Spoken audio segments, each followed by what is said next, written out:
नमस्कार साथियों, सभी का स्वागत, अभिनंदन। अपन आयोग पढ़ रहे थे और आयोगों की श्रृंखला में लोकायुक्त अपना चल रहा था। राजस्थान के लोकायुक्त के बारे में कल इंट्रोडक्शन वाला पार्ट कंप्लीट हो चुका था। अपना इंट्रोडक्शन वाला पार्ट क्या कर चुके थे? कंप्लीट कर चुके थे।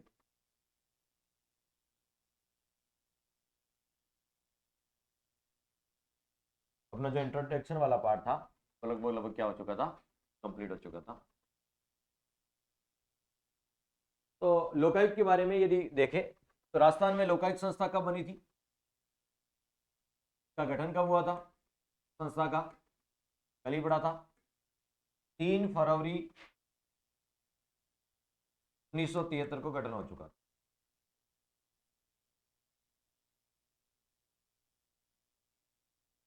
फिर हमने देखा कि इसका मुख्यालय कहाँ है? इसका मुख्यालय जयपुर। कैसी है बताओ? स्वतंत्र संस्था है, सांविधिक है, यानी संवैधानिक नहीं है, सांविधिक है, वह परामर्शकारी संस्था है।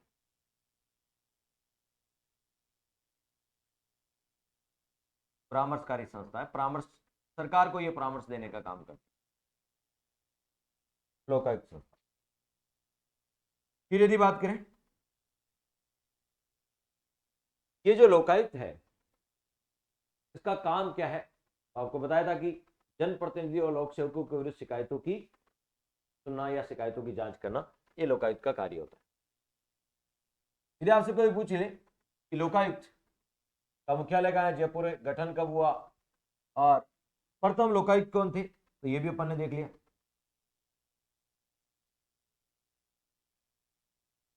प्रथम लोकायुक्त बने थे आईडी दुआ। आईडी वर्तमान में लोकायुक्त कौन है? पहले लोकायुक्त आईडी दुआ। पूछ लिए वर्तमान में लोकायुक्त कौन है? प्रताप कृष्ण लोहरा।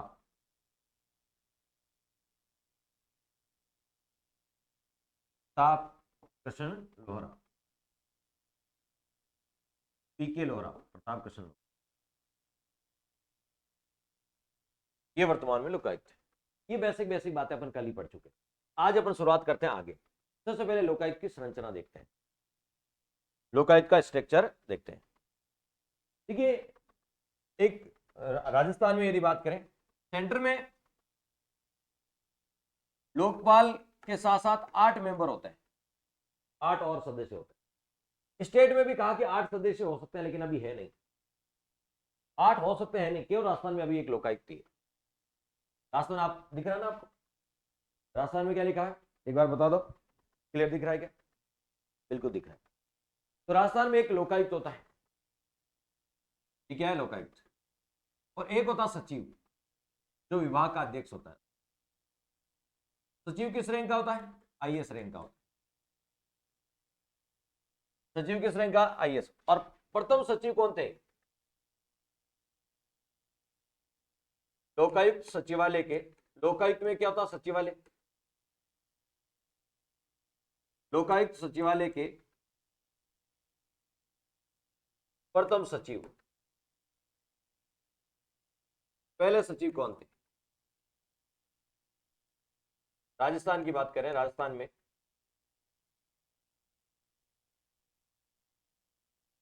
लोकायुक्त का एक सचिवालय होता है, उसमें सचिव बैठता है। और इसके आपसे कोई जो पहले सचिव कौन थे? पहले सचिव थे के सी शंकरन। के सी शंकरन, ये प्रथम सचिव। वर्तमान में सचिव कौन है, ये भी याद रखना। लोकायुक्त संस्था के वर्तमान में सचिव, ये सचिव बदलते रहते हैं, लेकिन जब अभी वर्तमान में जो पढ़ा रहा हूं मैं, इस समय सचिव कौन है? गौरी शंकर शर्मा। ये कहां मिलेगा? लोकायुक्त की वेबसाइट पे मिल जाएगा। जब भी चेंज हो जाए तो आप उसको देख लेना, क्योंकि करंट में भी पढ़ते हैं आप। लोकायुक्त की वेबसाइट पे लिखा हुआ गौरी शंकर शर्मा। वर्तमान में सचिव है गौरी शंकर शर्मा, पहले है केसी शंकरन। अनुदाव केसी शंकर। तो लोकायुक्त की सहायता के लिए क्या होता है? एक सचिव होता है। लोकायुक्त की सहायता के लिए क्या होता है? सचिव। तो लोकायुक्त सचिवालय की बात करें, लोकायुक्त का क्या होता है? सचिवालय। इस सचिवालय का जो प्रशासनिक अधिकारी होता है वो सचिव होता है। सचिव किस रैंक का होता है? आईएएस रैंक का होता है। पहले सचिव कौन थे? के.सी. शंकरन, वर्तमान में गौरी शंकर शर्मा। तो लोकायुक्त की सहायता के लिए एक सचिव होता है। राजस्थान में जो लोकायुक्त संस्था है उसमें अधिकतम 8 सदस्य हो सकते हैं, लेकिन वर्तमान में राजस्थान में एक लोकायुक्त ही होते हैं, केवल एक लोकायुक्त ही, केवल एक लोकायुक्त ही है। ठीक है, वर्तमान में एक ही है लोकायुक्त, वर्तमान में एक सदस्य ही है, वर्तमान में कैसा ही है? एक सदस्य। सरकार चाहे तो इसमें 8 और सदस्य नियुक्त कर सकती है, लेकिन वर्तमान में एक लोकायुक्त ही होता है। सचिव तो आईएएस रैंक का होता है। ठीक है, तो वर्तमान में ये एक सदस्य है। तो लोकायुक्त का वर्तमान का स्ट्रक्चर ये आपको लोकायुक्त की वेबसाइट पे मिल जाएगा, वहीं से मैंने लिया कि वर्तमान में इसका स्ट्रक्चर क्या है। नीचे वाले अपने काम के नहीं है कि सचिव की सहायता के लिए एक उप सचिव होता है, सचिव की सहायता के लिए उप सचिव होता है, एक विशेषाधिकारी होता है, ठीक है, जूनियर होता है, सीनियर होता है, ये सब ये अपने काम के नहीं है। अपने काम का है कि एक लोकायुक्त होता है, उसकी सहायता के लिए सचिव होता है, क्योंकि लोकायुक्त का खुद का सचिवालय होता है, उसका प्रमुख सचिव और सचिव की सहायता के लिए उप सचिव, फिर निजी सचिव और बहुत सारी बातें। इसके पास कोई जांच एजेंसी नहीं होती, स्वयं की जांच एजेंसी नहीं है इसके पास। देख लो कहीं भी स्वयं की जांच एजेंसी का उल्लेख नहीं, इसके पास स्वयं की जांच एजेंसी भी नहीं है। ये इसका नेगेटिव पॉइंट है कि जांच करता है, लेकिन इसकी जांच करता है भ्रष्टाचार के मामलों की, लेकिन इसकी खुद की कोई जांच एजेंसी नहीं है, खुद की कोई जांच एजेंसी नहीं। वर्तमान में एक सदस्य एक लोकायुक्त होता है, बाकी उसकी सहायता के लिए प्रशासनिक अधिकारी जो आईएएस रैंक का। पहले सचिव कौन थे और वर्तमान कौन, दोनों लिखिए। क्लियर, ये वर्तमान का स्ट्रक्चर, वर्तमान में एक सदस्य। तो ये स्ट्रक्चर पता होना चाहिए कि वर्तमान में क्या है। तो वर्तमान में लोकायुक्त होता है। लोकायुक्त की नियुक्ति कौन करता है? अब आते हैं अपन नियुक्ति पे। राजस्थान में लोकायुक्त अधिनियम कब लागू हुआ था? राजस्थान लोकायुक्त और उप लोकायुक्त अधिनियम 1973 1973 में। अधिनियम में क्या होती है? धाराएं। तो नियुक्ति कौन सी धारा के तहत की जाती है? धारा 3 के तहत। सर नियुक्ति कौन सी? देखिए जो इंपॉर्टेंट चीजें उनकी धारा लिख रहा हूं वो याद कर लेना कि नियुक्ति किस धारा के तहत होती है? 3 के तहत। नियुक्ति किस धारा के तहत होती है? 3 के तहत। तो बताओ लोकायुक्त की नियुक्ति करता कौन है? राज्यपाल करता है।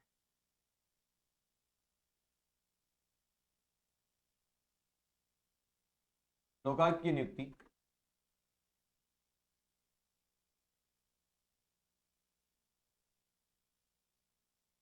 राज्यपाल द्वारा की जाती है।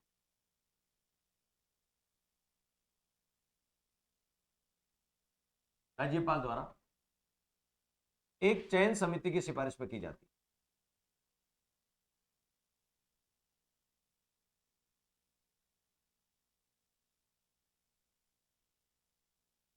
नियुक्तिकर्ता कौन है? राज्यपाल करता है, लेकिन एक चयन समिति की सिफारिश पर की जाती है।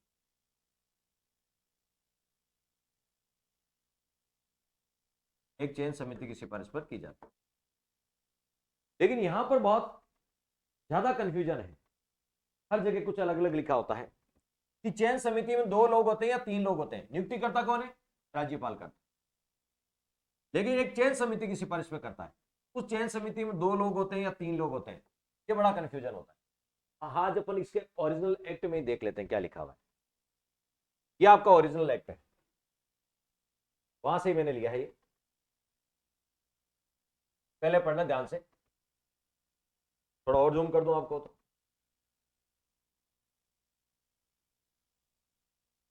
तो दिख रहा है।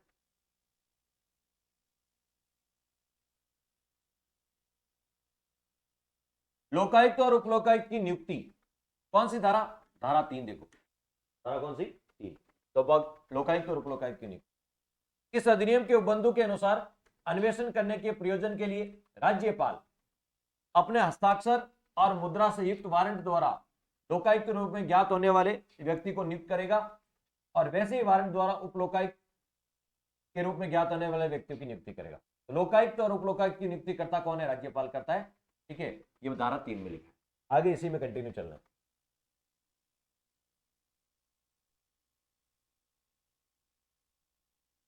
इसी में लिखा है, परंतु के में क्या लिखा है? लोकायुक्त उच्च न्यायालय के मुख्य न्यायाधीश, उच्च न्यायालय के मुख्य न्यायाधीश और विधानसभा में विरोधी दल के नेता विधानसभा में विपक्ष के नेता, या यदि ऐसा कोई नेता नहीं है, यानी विपक्ष का नेता नहीं है, तो उस सदन में विरोधी सदस्यों द्वारा इस निमित्त ऐसी रीति से, जैसे कि विधानसभा अध्यक्ष निर्देशित करे, निर्वाचित व्यक्ति से परामर्श करने के पश्चात नियुक्त किया जाएगा। क्लियर? तो ध्यान रखना, नियुक्तिकर्ता कौन है? राज्यपाल करता है। लेकिन किससे? चयन समिति। चयन समिति में कौन होगा? उच्च न्यायालय का मुख्य न्यायाधीश होगा और विधानसभा में विपक्ष का नेता होगा। यदि विपक्ष का नेता नहीं है तो आपको विपक्ष के लोग एक व्यक्ति को चयन करेंगे। उप लोकायुक्त या उप लोकायुक्त को लोकायुक्त से परामर्श करने के पश्चात नियुक्त किया जाता है। उप लोकायुक्त की नियुक्ति लोकायुक्त से डिस्कस करने के बाद राज्यपाल करता है। उप लोकायुक्त की नियुक्ति करता तो राज्यपाल है, लेकिन लोकायुक्त से परामर्श करके करेगा। उप लोकायुक्त की नियुक्ति लोकायुक्त से परामर्श करके राज्यपाल करता है। लेकिन लोकायुक्त की जो नियुक्ति होती है उसमें चयन समिति में दो लोग होते हैं, हाईकोर्ट का मुख्य न्यायाधीश और विधानसभा में विपक्ष का नेता। कहीं भी मुख्यमंत्री का जिक्र नहीं, देख लो, कहीं भी मुख्यमंत्री का जिक्र है नहीं है। तो अक्सर कई सारी बुक्स में, कई सारी गाइड में ऐसा लिखा होता है, चयन समिति में 3 लोग होते हैं, मुख्यमंत्री होता है, हाईकोर्ट का मुख्य न्यायाधीश होता है, विधानसभा विपक्ष का नेता। आप देख लीजिए, इस ओरिजिनल एक्ट की पीडीएफ में कहीं भी नहीं लिखा है। हम ओरिजिनल, क्योंकि जब आप कभी क्वेश्चन आएगा तो आपको एविडेंस के रूप में कहीं आपत्ति लगानी है, तो ओरिजिनल एक्ट का रेफरेंस दिया जाएगा, ओरिजिनल एक्ट का रेफरेंस वहां देना पड़ेगा। इस राजस्थान सरकार का ओरिजिनल वेबसाइट है, ठीक है, उसमें आप कभी भी सर्च कर लेना, राजस्थान लोकायुक्त उप लोकायुक्त अधिनियम 1973, उसकी पीडीएफ में ये सारी बात, ठीक है। तो मुख्यमंत्री नहीं है, मुख्यमंत्री नहीं है, इसलिए मैंने ये लाया ताकि आपको पता रहे, क्योंकि बहुत सारे बुक्स में अलग अलग लिखा होता है। ओरिजिनल पीडीएफ में लिखा है कि चयन समिति में 2 ही लोग होते हैं, एक चयन समिति की सिफारिश पर राज्यपाल करता है, लोकायुक्त की नियुक्ति राज्यपाल करता है, एक चयन समिति की सिफारिश पर। क्लियर? अब लिख लेते हैं, चयन समिति में निम्न लोग होते हैं। चयन समिति में मुख्यमंत्री नहीं होता है। क्लियर हो गया आज के बाद? चयन समिति में निम्न होते हैं। चयन समिति कितने लोग होते हैं? 2 लोग होते हैं। कितने लोग होते हैं? 2। पहला कौन होता है? उच्च न्यायालय का मुख्य न्यायाधीश, हाईकोर्ट का मुख्य न्यायाधीश।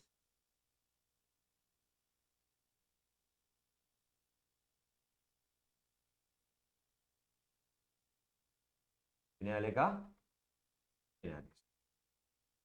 दूसरा, राजस्थान की विधानसभा का विपक्ष का नेता, विधानसभा का विपक्ष का नेता या प्रतिपक्ष का नेता।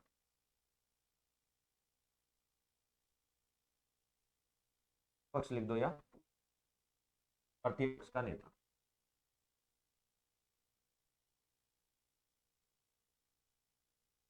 विपक्ष का नेता या प्रतिपक्ष का नेता, ये 2 ही लोग होते हैं, इसमें मुख्यमंत्री नहीं होते।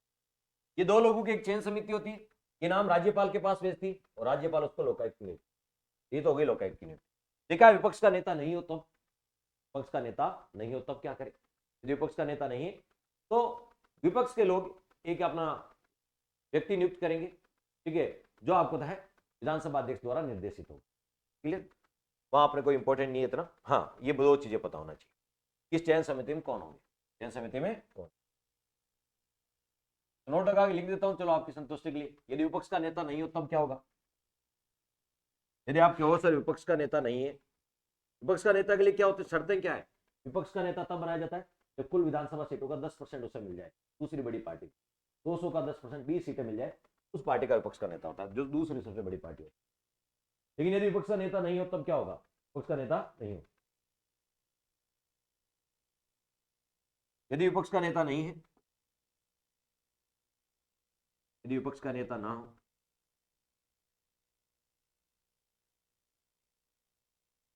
नहीं है, मान लीजिए विपक्ष का कोई नेता ही नहीं है, विपक्ष का कोई नेता ही नहीं है, तो विपक्षी सदस्यों द्वारा निर्मित ऐसी नीति से, तो विपक्षी सदस्यों द्वारा निर्मित ऐसी नीति से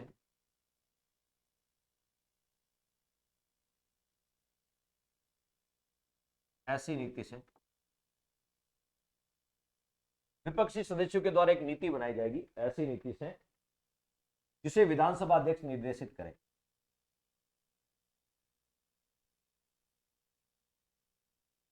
के विधानसभा अध्यक्ष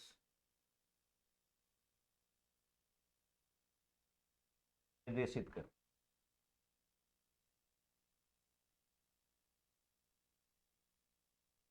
विधानसभा अध्यक्ष क्या करें? निर्देशित। क्लियर? तो चयन समिति में 2 ही लोग होते हैं और नियुक्ति कौन करता है? राज्यपाल। ये तो होगी लोकायुक्त की नियुक्ति। उप लोकायुक्त की नियुक्ति कौन करेगा? उप लोकायुक्त की नियुक्ति राज्यपाल ही करता है। लोकायुक्त की नियुक्ति भी राज्यपाल करता है, लेकिन एक चयन समिति की सिफारिश। उप लोकायुक्त की नियुक्ति भी राज्यपाल करता है, लेकिन यह चयन समिति की जरूरत नहीं है, लोकायुक्त की सिफारिश पर। क्यों था? लोकायुक्त की सिफारिश पर। यह भी आपको जानना। उप लोकायुक्त की नियुक्ति राज्यपाल करता है।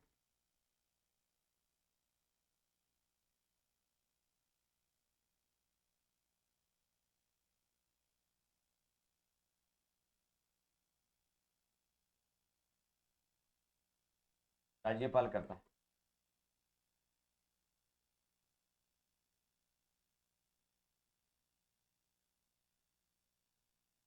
उप लोकायुक्त की नियुक्ति राज्यपाल करता है। लोकायुक्त के परामर्श से, लोकायुक्त के परामर्श से, लोकायुक्त के परामर्श। उप लोकायुक्त की नियुक्ति करता कौन है? उप लोकायुक्त की नियुक्ति भी राज्यपाल ही करता है, लेकिन चयन समिति से नहीं, लोकायुक्त से परामर्श करके करता। तो ये तो हो गई नियुक्ति। अब बात कर लेते हैं योग्यता की। बात कर लेते हैं योग्यता की बात कर लेते हैं। किसे बनाया जाता है? लोकायुक्त बनने के लिए क्या योग्यता है? लोकायुक्त बनने के लिए क्या योग्यता? लोकायुक्त किसे बनाया जाता है? जो हाईकोर्ट का, तो किसका बताओ? हाईकोर्ट का सेवानिवृत्त चीफ जस्टिस या केवल जस्टिस हो। हाईकोर्ट का सेवानिवृत्त मुख्य न्यायाधीश या केवल न्यायाधीश हो। सेवानिवृत्त भी हो सकता है और वर्तमान भी हो सकता है। वर्तमान वाले को भी बना सकते हैं जब लोकायुक्त और उप लोकायुक्त दोनों का पद खाली। तो हाईकोर्ट का सेवानिवृत्त या वर्तमान मुख्य न्यायाधीश या न्यायाधीश, वो मुख्य न्यायाधीश भी हो सकता है और न्यायाधीश भी हो सकता है। क्लियर? जब हाईकोर्ट का तो कम से कम होना चाहिए, जज होना चाहिए या चीफ जस्टिस होना चाहिए। सुप्रीम कोर्ट का है तो वेल एंड गुड, भाई सुप्रीम कोर्ट है तो सोना पे सुहागा है, लेकिन हाईकोर्ट का तो होना ही चाहिए। केवल जज तो होना ही चाहिए, चीफ जस्टिस तो और भी अच्छा है। किसे बनाया जाता है? योग्यता क्या है? लोकायुक्त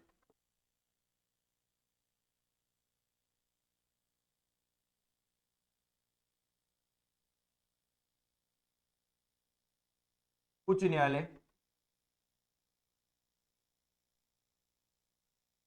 हाईकोर्ट, उच्च न्यायालय की सेवानिवृत्त, रिटायर्ड भी हो सकता वो या वर्तमान भी हो सकता, दोनों भी हो सकता। जब लोकायुक्त और उप लोकायुक्त दोनों का पद खाली है ना, तो वर्तमान भी। उच्च न्यायालय के सेवानिवृत्त या वर्तमान मुख्य न्यायाधीश या न्यायाधीश, इन कम से कम न्यायाधीश तो होना ही चाहिए। मुख्य न्यायाधीश है तो वेल एंड गुड, मुख्य न्यायाधीश या न्यायाधीश को बनाया जाता है।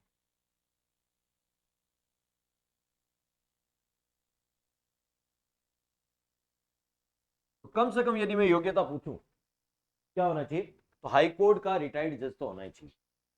हाईकोर्ट का क्या होना चाहिए?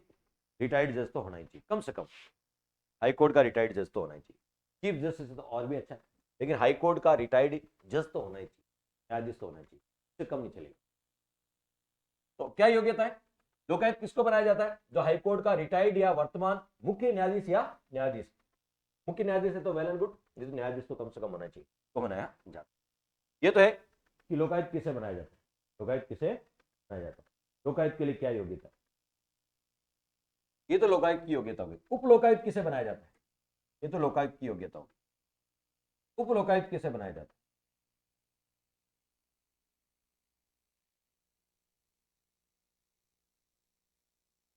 ये तो लोकायुक्त के लिए थी। उप लोकायुक्त किसे बनाया जाता है?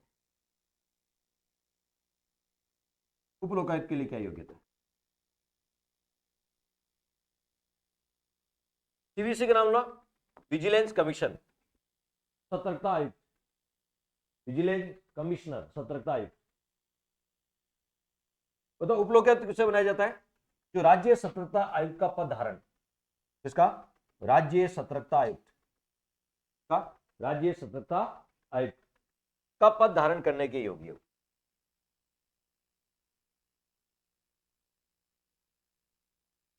उसे बनाया जाता है, बनाया जाता है जो राज्य सतर्कता आयुक्त,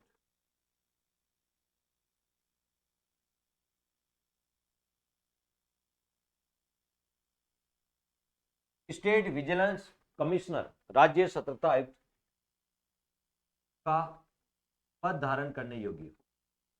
कम से कम वो राज्य सतर्कता आयुक्त का पद धारण करने योग्य।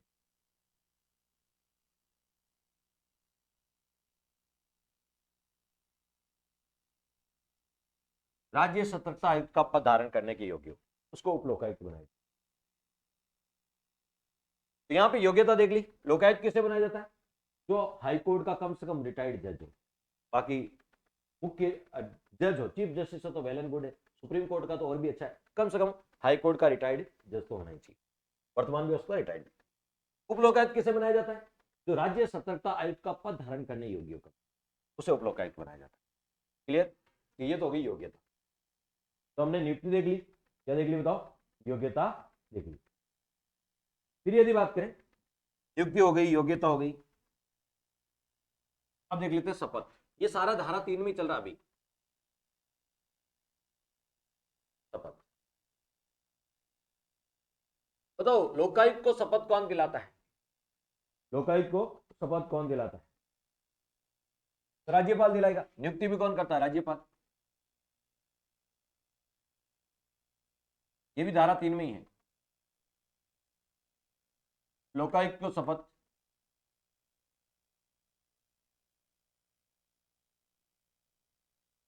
राज्यपाल, राज्यपाल या तो खुद दिलाएगा या राज्यपाल द्वारा नॉमिनेट व्यक्ति दिलाएगा, या राज्यपाल द्वारा नामित व्यक्ति दिला,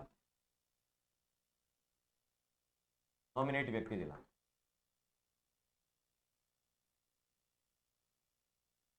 तो लोकायुक्त को शपथ कौन दिलाता है? या तो राज्यपाल दिलाता है या राज्यपाल द्वारा नॉमिनेट व्यक्ति दिला, राज्यपाल के द्वारा नॉमिनेट व्यक्ति दिला।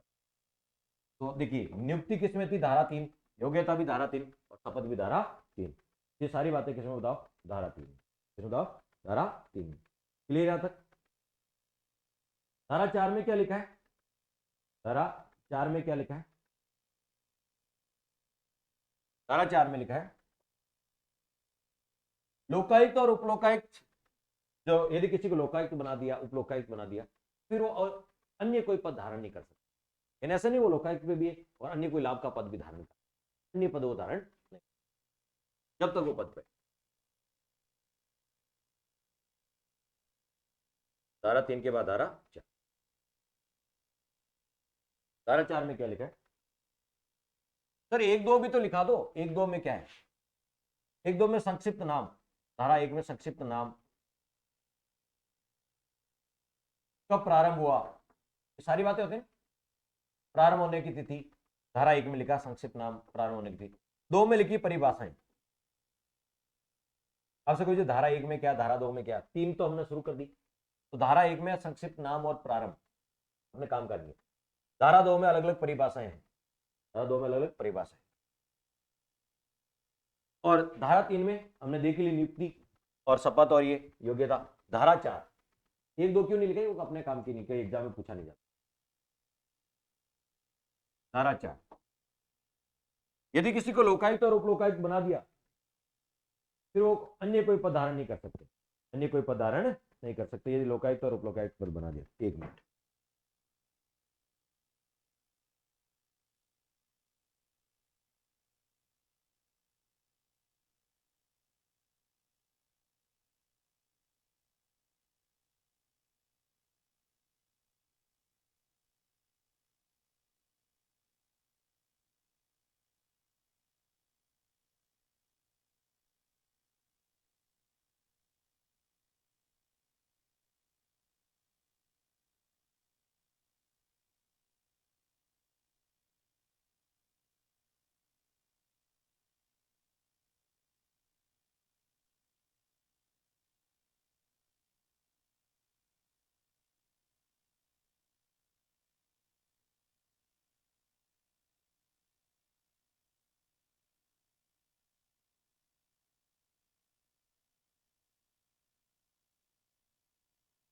तो यहां पे हम बात कर रहे थे लोकायुक्त और उपलोकायुक्त कोई अन्य पद धारण नहीं कर सकता।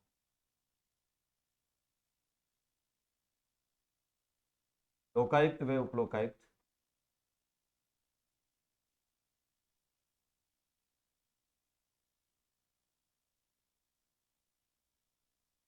कोई अन्य पद धारण, जब तक वो पद पर है, लोकायुक्त और उपलोकायुक्त के पद पे है, वो कोई अन्य पद धारण नहीं कर सकते, कोई अन्य पद धारण नहीं करता, यानी वो लाभ का और कोई पद धारण नहीं कर सकता जब तक वो पद पे है। इसलिए ये धारा 4 में लिखा है। अब आ जाते हैं नेक्स्ट। हमने क्या देख ली, इनकी नियुक्ति देख ली, योग्यता देख ली, और क्या देख ली, शपथ देख ली।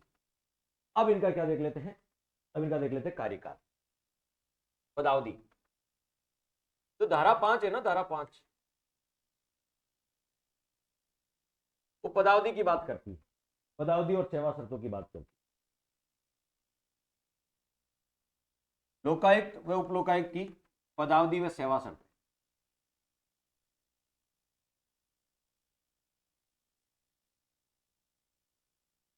लोकायुक्त व उपलोकायुक्त की पदावधि का मतलब होता है कार्यकाल। पदावधि का मतलब क्या था, कार्यकाल।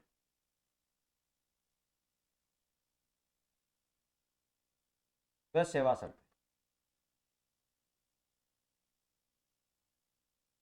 ये धारा 5 में। तो आप तो अपन सीधे कार्यकाल की बात कर लेते हैं। लोकायुक्त का कार्यकाल होता कितना है, कार्यकाल बोल दो या पदावधि बोल दो, एक ही बात है। लोकायुक्त का कार्यकाल, लोकायुक्त का होगा वही उपलोकायुक्त का होगा। लोकायुक्त का कार्यकाल कितना होता है, 5/65 वर्ष, दोनों में से जो भी पहले हो, दोनों में से जो भी पहले हो।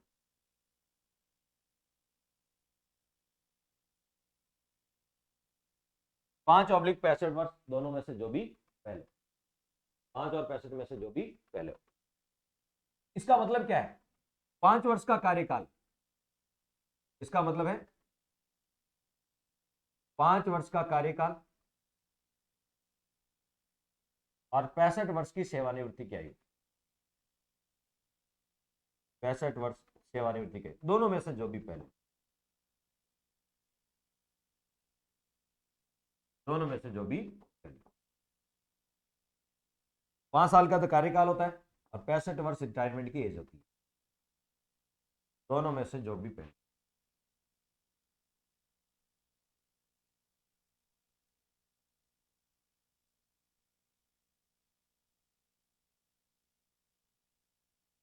क्लियर, ये हो गया कार्यकाल। क्या इनकी पुनः नियुक्ति की जा सकती है, क्या इनकी पुनः नियुक्ति हो सकती है, बिल्कुल नहीं हो सकती, इनकी पुनः नियुक्ति नहीं हो सकती, पुनः नियुक्ति का प्रावधान नहीं है, वर्तमान में नहीं है। सर एमबी शर्मा तो बने थे, 2 बार बने थे, हाँ, लेकिन वर्तमान में पुनः नियुक्ति का प्रावधान नहीं। हाँ वो पहले बने थे, लेकिन वर्तमान में पुनः नियुक्ति का प्रावधान नहीं। वर्तमान में पुनर्नियुक्ति का प्रावधान पहले था, लेकिन वर्तमान में पुनर्नियुक्ति का प्रावधान।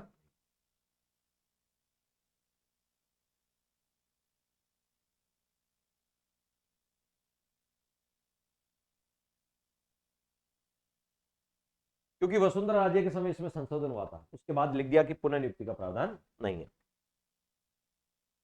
जब सज्जन सिंह का कार्यकाल भी बढ़ाया था, 5 से 8 वर्ष कर दिया, 5 से कितना कर दिया, 8 वर्ष। तो बताओ कार्यकाल कितना हो गया, 5/65 हो गया। लोकायुक्त और उपलोकायुक्त दोनों का कार्यकाल कितना होता है, 5/65। सेवा शर्तों की बात कर लेते हैं, कार्यकाल हो गया। अब त्यागपत्र की भी बात कर लेते हैं, इसी में त्यागपत्र की बात कर लेते हैं। बताओ ये अपने त्यागपत्र किसे देते हैं, लोकायुक्त हो या उपलोकायुक्त, इनकी नियुक्ति कौन करता है, राज्यपाल। ये अपना त्यागपत्र भी किसको देते हैं, राज्यपाल। लोकायुक्त व उपलोकायुक्त अपना त्यागपत्र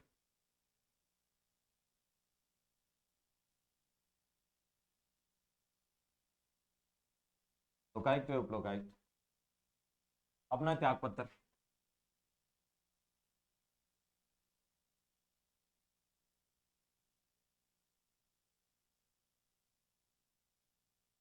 राज्यपाल को सौंप।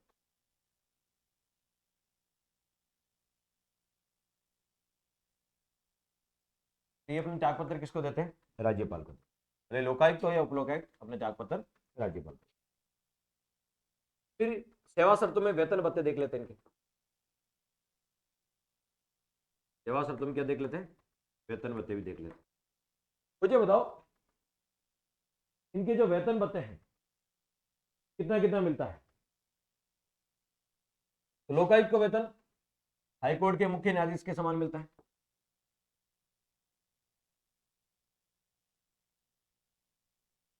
और इनके वेतन भत्तों का निदान राज्य विधानमंडल करता है। लोकायुक्त को वेतन उच्च न्यायालय हाईकोर्ट के मुख्य न्यायाधीश के समान मिलता है।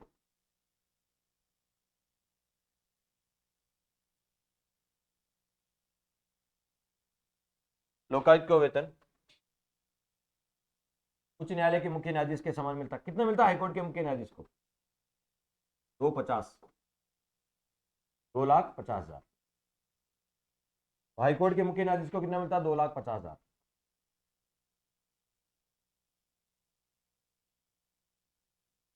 क्लियर? तो लोकायुक्त को भी कितना मिलेगा? 2,50,000। उप लोकायुक्त को वेतन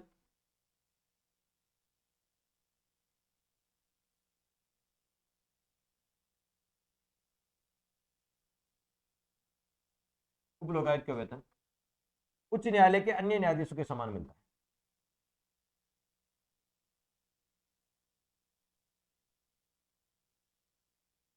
उच्च न्यायालय के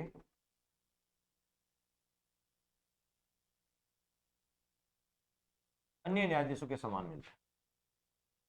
और उच्च न्यायालय के अन्य न्यायाधीश को कितना मिलता है? उच्च न्यायालय के अन्य न्यायाधीश को कितना मिलता है? 2,25,000। क्या मिलता है? 2,25,000। उप लोकायुक्त को कितना मिलेगा? 2,25,000 मिलेगा। हाँ, एक बार नियुक्ति के बाद इनके वेतन वतों में लाभकारी परिवर्तन नहीं किया जा सकता।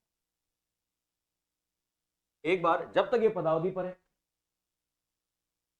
पदावधि के दौरान यानी कार्यकाल के दौरान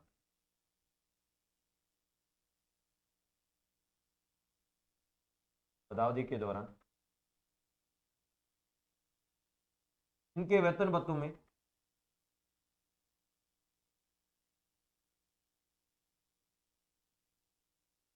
लाभकारी परिवर्तन नहीं किया जा सकता।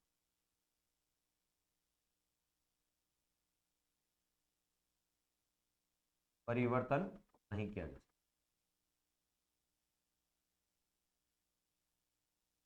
तो पदावधि के दौरान इनके वेतन भत्तों में लाभकारी परिवर्तन नहीं किया जा सकता।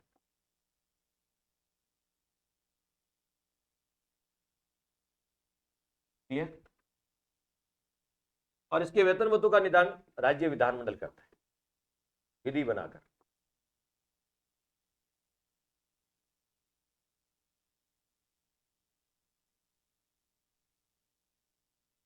क्लियर? तो ये हो गए इसके वेतन भत्ते। नियुक्ति देखिए, नियुक्ति हो गई। नियुक्ति के बाद योग्यता देख ली, शपथ देख लिया, शपथ, फिर कार्यकाल देख लिया, त्याग पत्र। अब आता है हटाने की बात। इसके बाद आता है हटाने की, इनको हटाया कैसे जा सकता, हटाने की बात। बताओ धारा 6 इसमें हटाने की बात। धारा कौन सी? 6। लोकायुक्त और उपलोकायुक्त को कैसे हटाया जा सकता? लोकायुक्त व उपलोकायुक्त को हटाया जाना।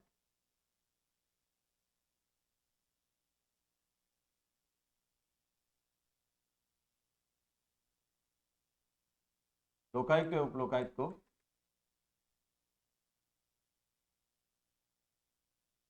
हटाया जाना।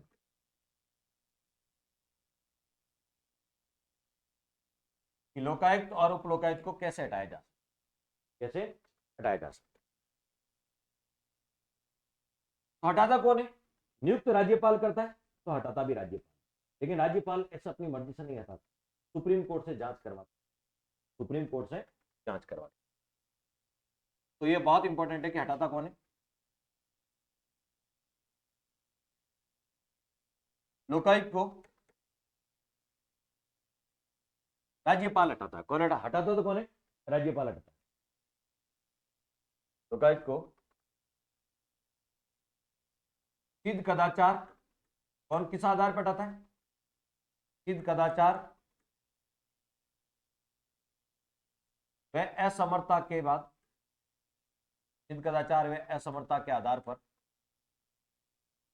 दो आधार पे, सिद्ध कदाचार और असमर्थता। जैसे न्यायाधीशों को भी दो आधार पर हटाते हैं, सिद्ध कदाचार और असमर्थता के आधार पर हटाते हैं।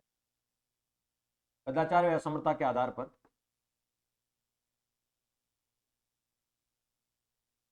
उच्चतम न्यायालय की जांच के बाद, पहले उच्चतम न्यायालय से जांच कराई जाती है कि वास्तव में उनके ऊपर जो आरोप लगे वो सही है कि नहीं है, असमर्थता, सिद्ध कदाचार। उच्चतम न्यायालय की जांच के बाद राज्यपाल हटाता, राज्यपाल हटाता। तो हटाता कौन है? राज्यपाल हटाता।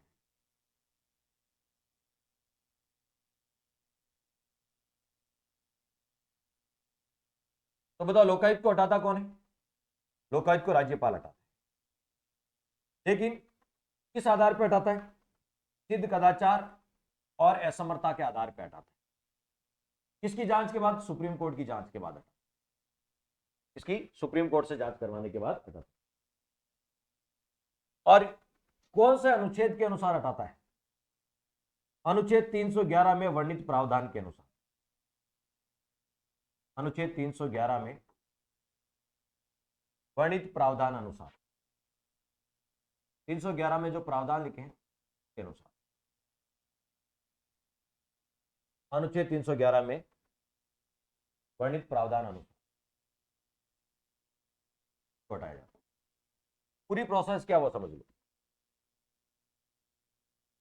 यदि लोकायुक्त को हटाना है तो सुप्रीम कोर्ट से जांच करवाएंगे सिद्ध कदाचार और असमर्थता के आधार। सुप्रीम कोर्ट से क्या करेंगे? जांच कराएंगे। तो सुप्रीम कोर्ट का न्यायाधीश क्या करेगा? जांच करेगा। क्या करेगा? जांच। और यदि जांच में दोषी पाए जाते हैं, जांच में क्या करते हैं? दोषी। प्रक्रिया लिख देता हूं मैं,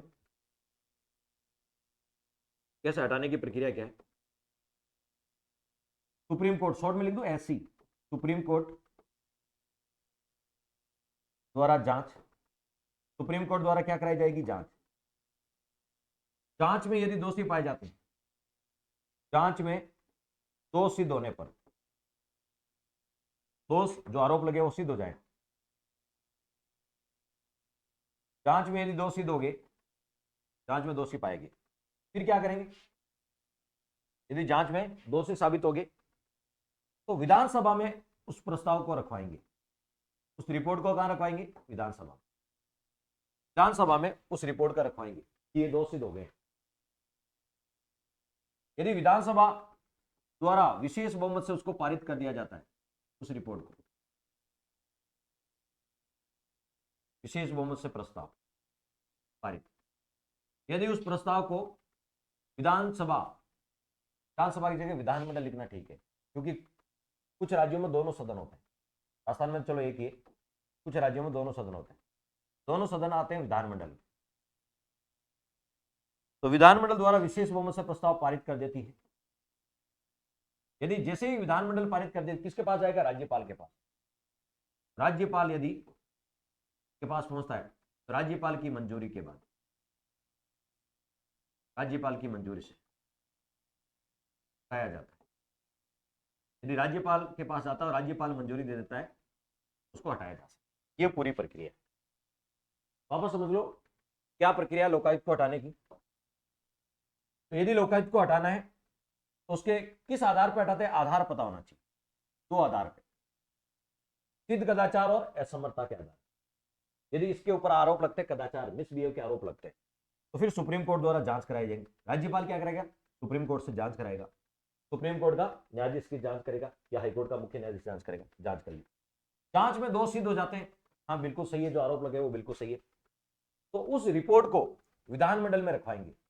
उस रिपोर्ट को कहां रखवाया जाएगा? विधानमंडल में। और विधानमंडल उसको विशेष बहुमत का 2/3 बहुमत से पारित कर देती है।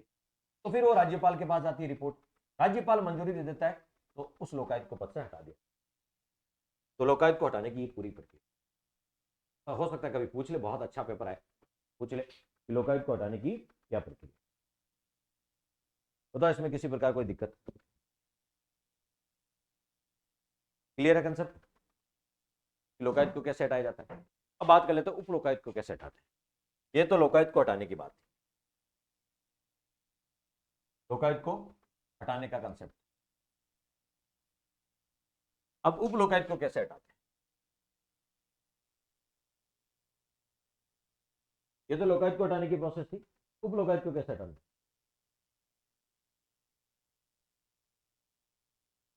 सेम ही प्रोसेस है, तो नोट लगा के लिख लेता हूं, उप लोकायुक्त को हटाने की प्रक्रिया भी सेम है। यहां लोकायुक्त और उप लोकायुक्त दोनों वर्ड जोड़ देता हूं ताकि क्लियर, ये सेम ही प्रोसेस है।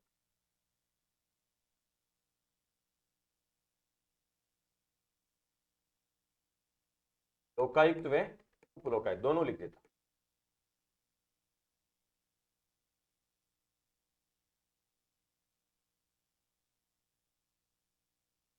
तो सेम ये इसी आधार पर हटाया जाता है, सेम ये इसी आधार पर हटाया जाता है। क्लियर? चलिए आगे बढ़ते हैं।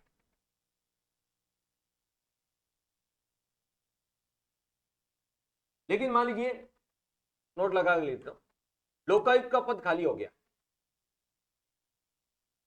लोकायुक्त का पद खाली, तो काम कौन संभालेगा? उप लोकायुक्त संभालेगा। अभी राजस्थान में लोकायुक्त कौन है? प्रताप कृष्ण लोहरा, पीके लोहरा। अभी राजस्थान में उप लोकायुक्त कौन है? कोई भी नहीं। यदि लोकायुक्त का पद खाली हो जाए तब काम कौन संभालेगा? उप लोकायुक्त तो है ही नहीं राजस्थान में, अभी उप लोकायुक्त अभी नहीं है, तब काम कौन संभालेगा? यदि लोकायुक्त का पद रिक्त हो गया और उप लोकायुक्त है ही नहीं, तब काम कौन संभालेगा? तब हाईकोर्ट का कोई जज संभालेगा, हाईकोर्ट का कोई जज संभालेगा, हाईकोर्ट उच्च न्यायालय का न्यायाधीश। लेकिन उसको नियुक्त कौन करेगा?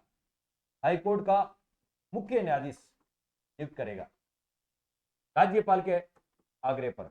राज्यपाल रिक्वेस्ट करेगा कि लोकायुक्त का पद खाली हो गया, किसे रिक्वेस्ट करेगा?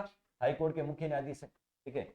और फिर हाईकोर्ट का मुख्य न्यायाधीश अपने किसी एक जज को लोकायुक्त बनाएगा। क्लियर? तो ये ध्यान रखना, यह एग्जाम में पूछा जाता है। राज्यपाल अनुरोध करेगा, यदि लोकायुक्त अभी है पीके लोहरा, इनका पद खाली हो जाता है और उप लोकायुक्त है नहीं, अभी कोई लोकायुक्त कोई भी नहीं है, तो राज्यपाल अनुरोध करेगा किसे? हाईकोर्ट के मुख्य न्यायाधीश, राजस्थान हाईकोर्ट के मुख्य न्यायाधीश। राजस्थान हाईकोर्ट के मुख्य न्यायाधीश खुद नहीं, अपने किसी, क्योंकि एक मुख्य न्यायाधीश होता है, बाकी अन्य न्यायाधीश होते हैं, किसी अन्य न्यायाधीश को लोकायुक्त नियुक्त करेंगे। क्या नियुक्त करेंगे? लोकायुक्त। करेगा कौन नियुक्त? हाईकोर्ट का मुख्य न्यायाधीश करेगा। किस कंडीशन में? यदि लोकायुक्त का पद रिक्त है तब हाईकोर्ट के किसी न्यायाधीश को लोकायुक्त का जो पद दिया जाएगा, तो देगा कौन? हाईकोर्ट का मुख्य न्यायाधीश देगा, राज्यपाल के अनुरोध पर। यहां राज्यपाल नियुक्त नहीं करेगा, हाईकोर्ट का मुख्य न्यायाधीश करेगा, किसी अन्य न्यायाधीश को लोकायुक्त बनाएगा, लेकिन अनुरोध किसका होगा? राज्यपाल का। ये बहुत महत्वपूर्ण बात है। यदि लोकायुक्त और उप लोकायुक्त दोनों पद रिक्त हैं, लोकायुक्त का पद अभी है, उप लोकायुक्त है ही नहीं, रिक्त पद, ठीक है। और यदि लोकायुक्त हट गया अभी राजस्थान में पीके लोहरा, तो बचा ही नहीं कोई, न लोकायुक्त बचा न उप लोकायुक्त। यदि लोकायुक्त व उप लोकायुक्त का पद रिक्त है, बहुत महत्वपूर्ण बात है, यदि लोकायुक्त व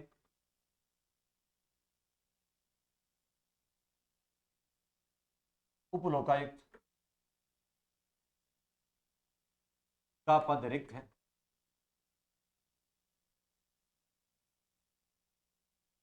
लोकायुक्त और उप लोकायुक्त दोनों का पद क्या है? खाली है। लोकायुक्त उप लोकायुक्त का पद क्या है? रिक्त है। तो उस कंडीशन में, उस दशा में, तो उस दशा में राज्यपाल के अनुरोध पर, उस दशा में राज्यपाल केवल रिक्वेस्ट करेगा, राज्यपाल के अनुरोध पर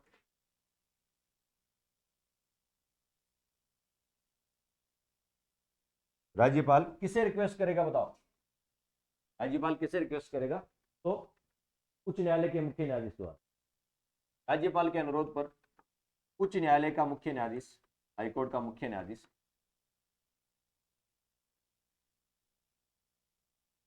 उच्च न्यायालय का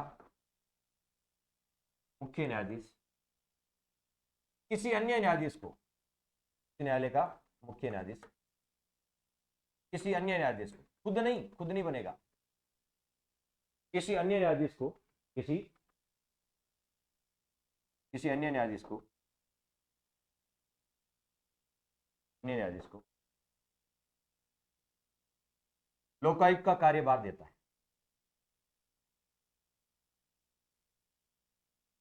नियुक्त करता है या लोकायुक्त का कार्यभार देता है, बात एक। तो ये लोकायुक्त का कार्यभार देगा कौन? हाईकोर्ट का मुख्य न्यायाधीश देगा। हाईकोर्ट का मुख्य न्यायाधीश किसी अन्य न्यायाधीश को लोकायुक्त का क्या देता है? कार्यभार देता है। किसके अनुरोध पर? राज्यपाल के अनुरोध पर। कब? जब लोकायुक्त और उपलोकायुक्त दोनों का पद क्या हो जाए? रिक्त हो जाए। क्या हो जाए? रिक्त। तो ये लाइन बहुत इंपॉर्टेंट है, तो अच्छे से देख लेंगे। क्लियर? और लोकायुक्त और उपलोकायुक्त एक बार पद धारण कर लेते ना, तो फिर वो कहीं एक बार पद धारण कर लिया तो फिर वो और किसी तो लाभ के पद पे वापस धारण नहीं कर सकते। रिटायरमेंट के बाद भी कोई केंद्र सरकार या राज्य सरकार में लाभ के पद पे वो नियुक्त नहीं हो, लाभ के पद पे नहीं हो। क्लियर? तो ये हो गया लोकायुक्त और उपलोकायुक्त। तो हमने क्या देखा, कैसे हटाएंगे? धारा 6 में लिखा है कैसे हटाया जाता है। 6 में क्या लिखा है? कैसे हटाया जाता है। अब आ जाते हैं अपन धारा 7। धारा 7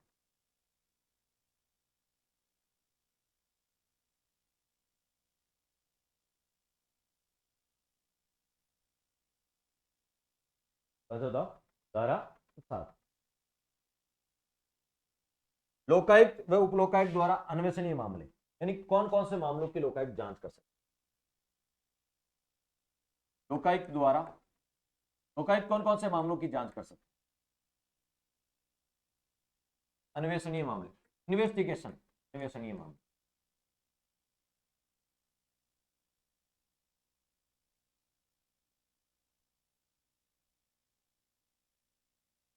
लोकायुक्त कौन कौन से मामलों की जांच कर सकते हैं? लोकायुक्त है कौन कौन से मामलों की जांच कर सकते हैं?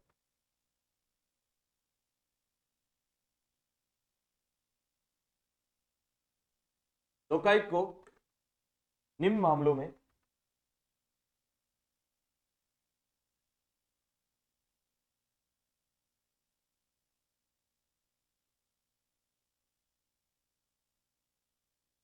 तो लोकायुक्त को निम्न मामलों में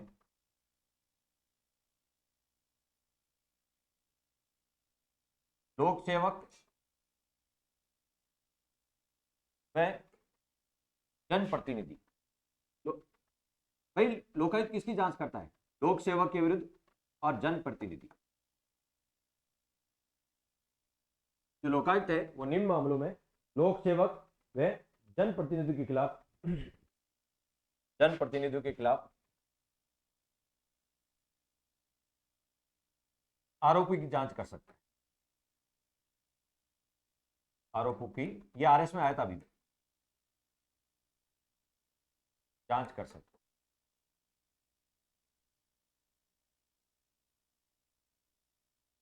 ये भी आरएस प्री में आया था।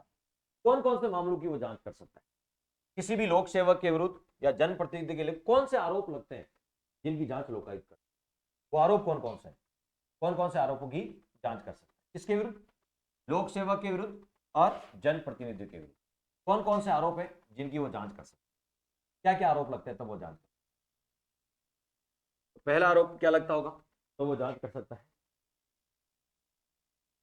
किसी को अनुचित, यदि कोई लोक सेवक है या कोई जनप्रतिनिधि किसी को अनुचित हानि पहुंचा रहे, किसी को अनुचित, जो उचित नहीं है, अनुचित हानि या कष्ट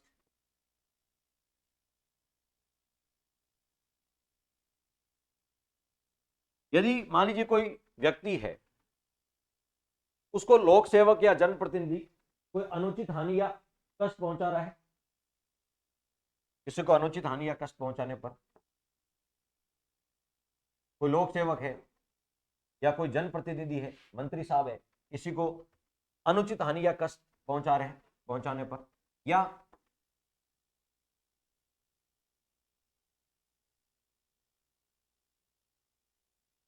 किसी अन्य व्यक्ति के लिए,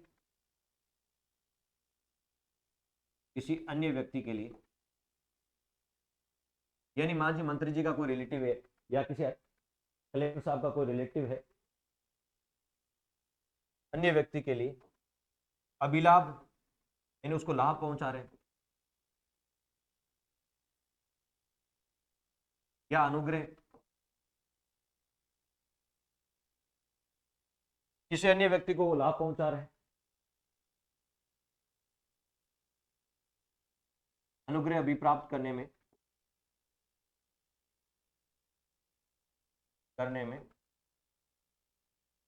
अपने पद का दुरुपयोग करें। समझ में नहीं आया, मैं समझा दूंगा। दुरुपयोग करें,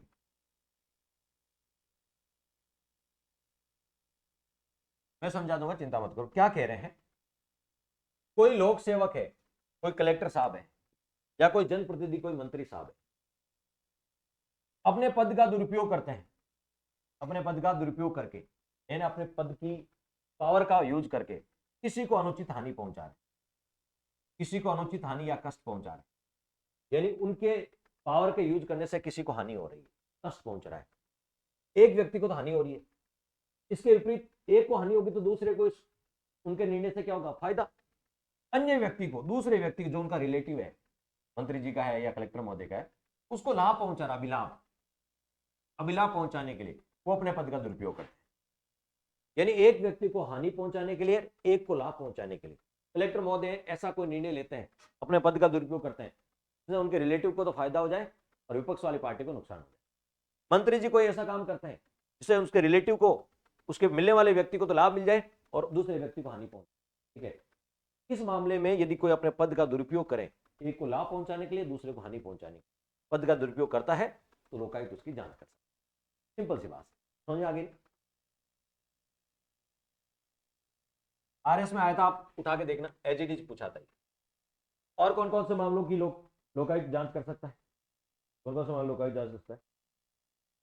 भ्रष्टाचार के मामलों की, यदि किसी लोक सेवक ने भ्रष्टाचार किया है, जनप्रतिनिधि ने भ्रष्टाचार किया है, तो भ्रष्टाचार के मामलों की, भ्रष्टाचार की शिकायतों की,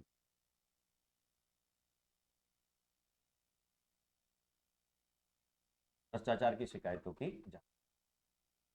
यदि मंत्री महोदय ने कहीं भ्रष्टाचार किया है या किसी लोक सेवक ने कोई भ्रष्टाचार किया है, तो उसकी जांच। खुद के लाभ के लिए भ्रष्टाचार किया है, भ्रष्टाचार से किसको लाभ होता है? एक तो व्यक्तिगत लाभ, भ्रष्टाचार से खुद को लाभ होता है एक तो, या किसी को अनुचित लाभ पहुंचाया है, खुद ने तो लाभ नहीं लिया है, खुद ने लाभ नहीं लिया है, लेकिन जो जो वास्तव में लाभ का हकदार था उसको नहीं मिला के किसी और को लाभ दे दिया, जो उचित नहीं है, अनुचित लाभ किसी को पहुंचा दिया, तो भ्रष्टाचार ही हुआ ना। तो खुद ने लाभ नहीं लिया, एक तो खुद ने लाभ ले लिया, वो भी भ्रष्टाचार। या ऐसा कोई काम किया उन्होंने जिससे जिसको लाभ मिलना था उसको नहीं मिला, किसी और को लाभ दे दिया, अपने चहेतों को लाभ दे दिया। बताओ, चहेतों को लाभ दे तो अनुचित लाभ दे दिया, या तो व्यक्तिगत या अनुचित लाभ, दोनों ही भ्रष्टाचार की कैटेगरी। तो भ्रष्टाचार का मामला उनके विरुद्ध आता है, तो उसकी शिकायत कौन कर सकता है, जांच कौन कर सकता है? लोकायुक्त उनकी जांच कर सकता है। क्लियर? एक कर्मण्यता या सच्चरित्र, यानी उनका नैतिक पतन हो जाए,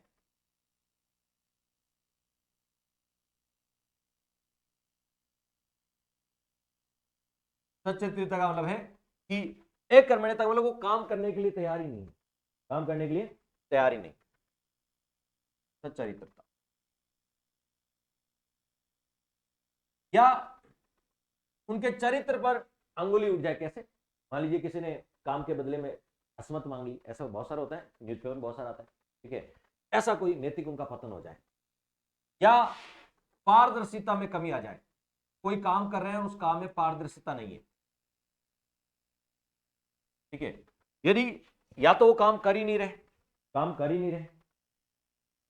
या वो तो मान लीजिए कोई काम कर रहे हैं और उसमें सच्चरित्रता की कमी, चरित्र की कमी पाई जाती है, या पारदर्शिता की कमी पाई जाती है, पारदर्शिता, वो ट्रांसपेरेंट नहीं है मामला जो कर रहे हो, ठीक है, कमी का दोषी पाए जाने पर, यदि कोई भी लोक सेवक एकर्मण्यता, सच्चरित्र या पारदर्शिता की कमी का दोषी पाया जाता है तो उसकी जांच कर सकते, पाए जाने पर लोकायुक्त उसकी क्या कर सकता है, जांच कर सकता है। ये 3 ही मामले हैं जिनकी लोकायुक्त जांच आरएस प्री में पूछे, वहां था महिला लैंगिक उत्पीड़न, उसकी जांच नहीं करता लोकायुक्त।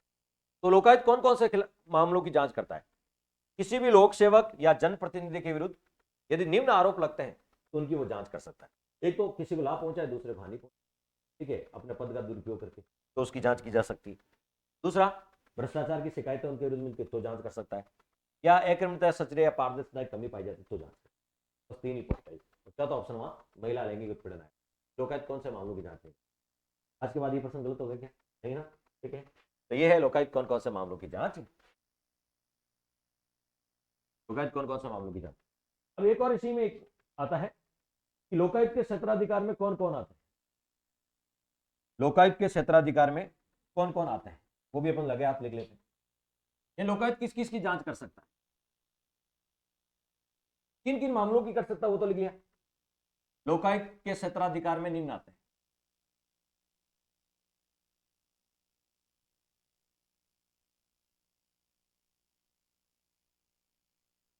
अभी हमने देखा लोकायुक्त कौन कौन से मामलों की जांच कर सकता है, लोकायुक्त कौन कौन से मामलों की जांच कर सकता है, लेकिन किस किस के विरुद्ध जांच कर सकता है, कि लोकायुक्त के क्षेत्राधिकार में कौन कौन आते हैं, लोकायुक्त के जांच के दायरे में, क्षेत्राधिकार का मतलब जांच के दायरे में कौन कौन आते हैं, तो लोकायुक्त के जांच के दायरे में कौन कौन आता है, लोकायुक्त किस किस की जांच कर सकता है, राज्य के समस्त मंत्री, राज्य के जितने भी मंत्री में समस्त आगे, कैबिनेट मंत्री, राज्य मंत्री और उप मंत्री, समस्त मंत्रियों की, राज्य के समस्त मंत्रियों को जांच लोकायुक्त कर सकता है। कोई भी लोक सेवक है उसकी जांच लोकायुक्त कर सकता है। मंत्री किस में आगे, जनप्रतिनिधि में आगे,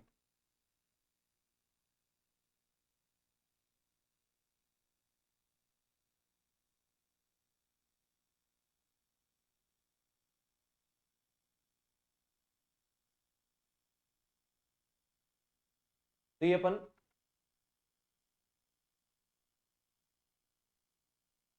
नेक्स्ट क्लास में देख लेंगे, ये अपन नेक्स्ट क्लास में देख लेंगे।